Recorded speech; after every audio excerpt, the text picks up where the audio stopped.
लेखक परिचय। नाम राजा लक्ष्मण सिंह। जन्मस्थान आगरा। जन्मतिथि 1926। हिंदी, अंग्रेजी, संस्कृत, फारसी, बंगला और अरबी भाषाओं के ज्ञाता। अभिज्ञान शाकुंतल, मेघदूत, रघुवंश के हिंदी अनुवाद के लिए पुरस्कार मिला था।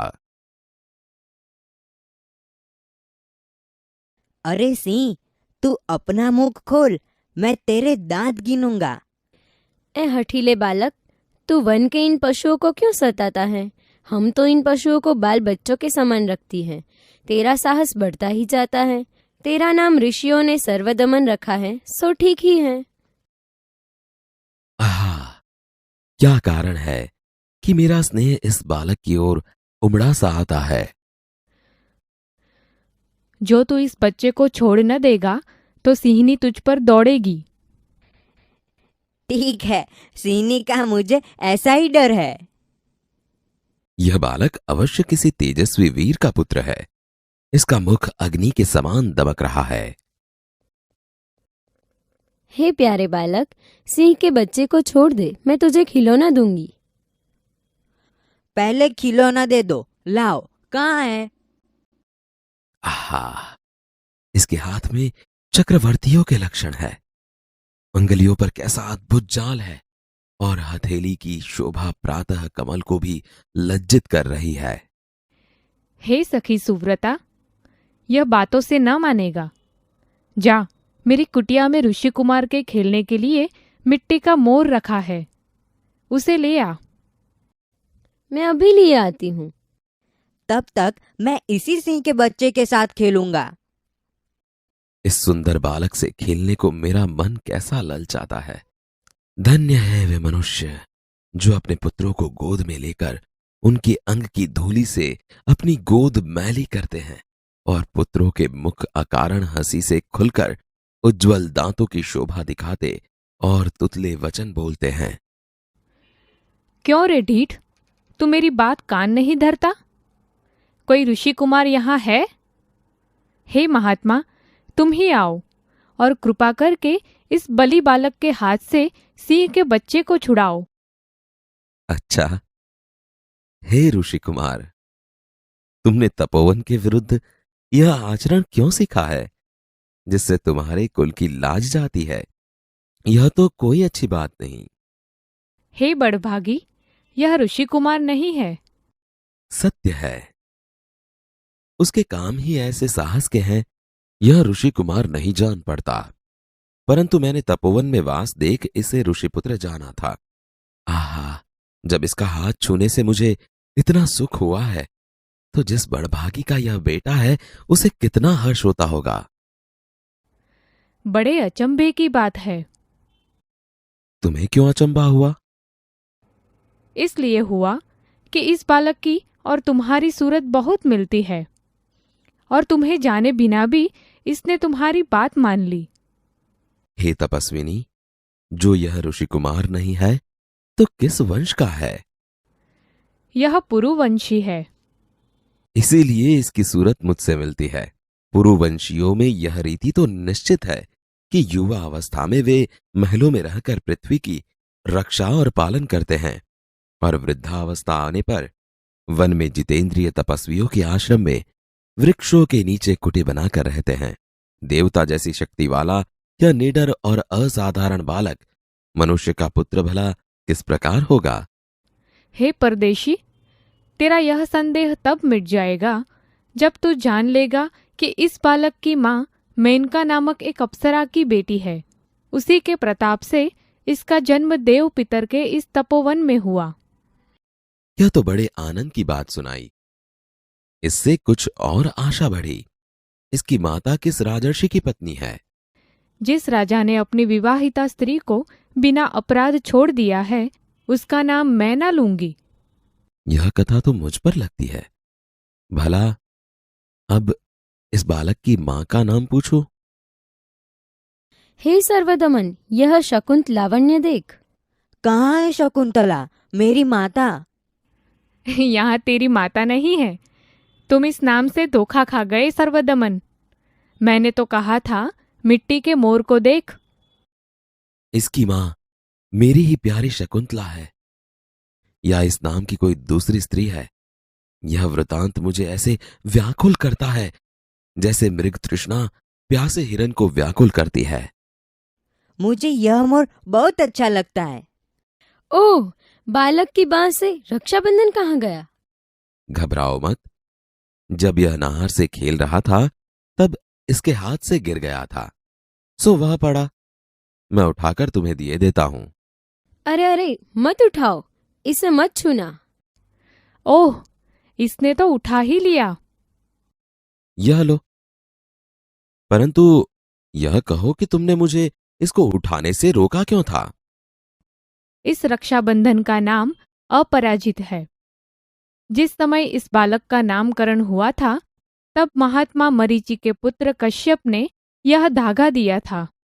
इसका गुण है कि कभी यह धरती पर गिर पड़े तो इस बालक के माता पिता को छोड़कर इसे कोई दूसरा ना उठा सके। और जो कोई उठा ले तो क्या हो? तो यह तुरंत सांप बनकर उसे डसता है। तुमने कभी ऐसा होते देखा है? अनेक बार। तो अब मेरा मनोरथ पूरा हुआ। मैं क्यों ना आनंद मनाऊं।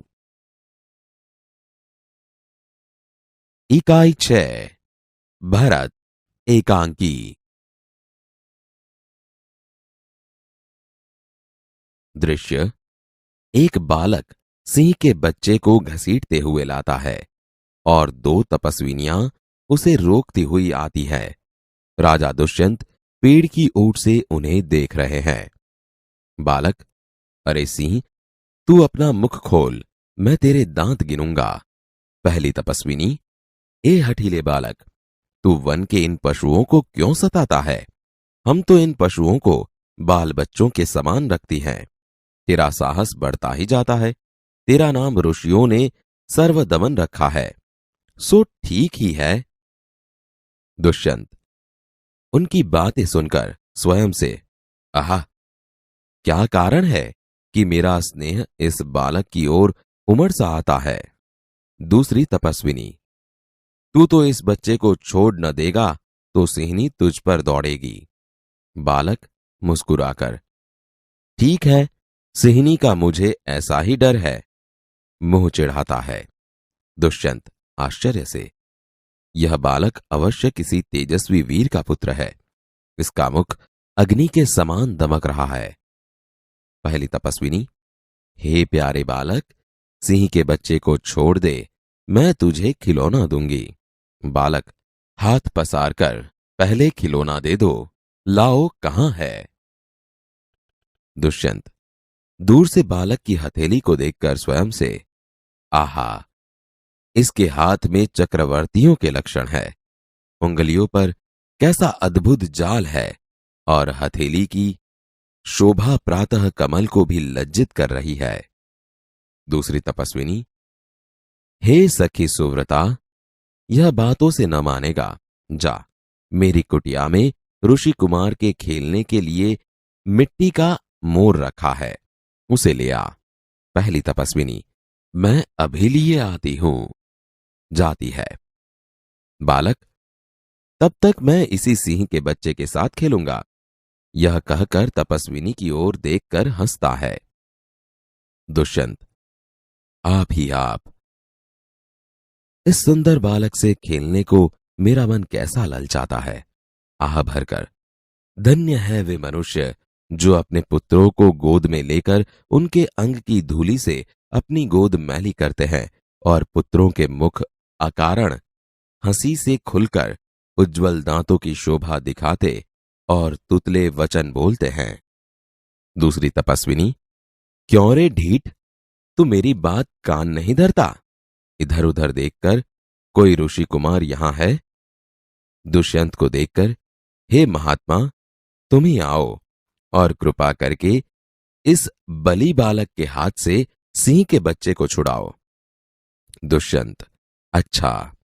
बालक के पास जाकर और हंसकर, हे ऋषि कुमार, तुमने तपोवन के विरुद्ध यह आचरण क्यों सीखा है जिससे तुम्हारे कुल की लाज जाती है? यह तो कोई अच्छी बात नहीं है।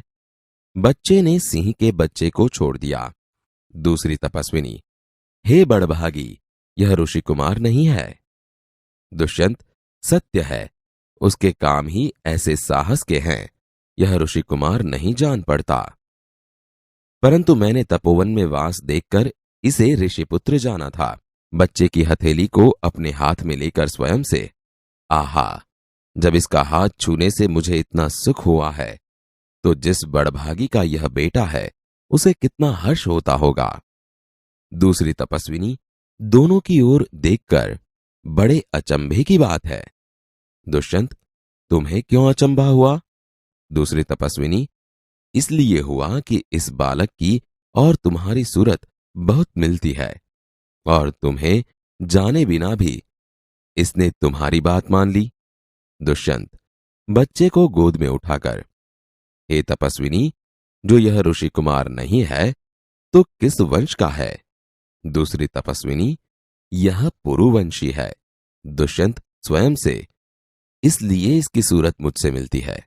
बच्चे को गोद से उतारकर, पुरुवंशियों में यह रीति तो निश्चित है कि युवा अवस्था में वे महलों में रहकर पृथ्वी की रक्षा और पालन करते हैं, और वृद्धावस्था आने पर वन में जितेंद्रिय तपस्वियों के आश्रम में वृक्षों के नीचे कुटी बनाकर रहते हैं।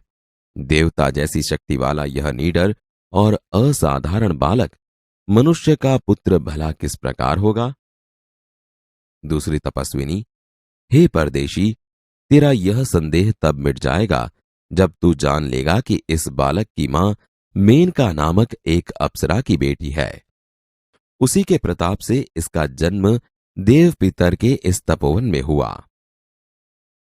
दुष्यंत मन में, यह तो बड़े आनंद की बात सुनाई। इससे कुछ और आशा बढ़ी। इसकी माता किस राजर्षि की पत्नी है? दूसरी तपस्विनी, जिस राजा ने अपनी विवाहिता स्त्री को बिना अपराध छोड़ दिया है, उसका नाम मैं न लूंगी। दुष्यंत स्वयं से, यह कथा तो मुझ पर लगती है, भला अब इस बालक की मां का नाम पूछूं? पहली तपस्विनी मिट्टी का मोर लेकर आई। पहली तपस्विनी, हे सर्वदमन, यह शकुंत लावण्य देख। बालक बड़े चाव से देखकर, कहां है शकुंतला, मेरी माता? दूसरी तपस्विनी हंसती हुई, यहां तेरी माता नहीं है, तुम इस नाम से धोखा खा गए। सर्वदमन, मैंने तो कहा ही था, मिट्टी के मोर को देख।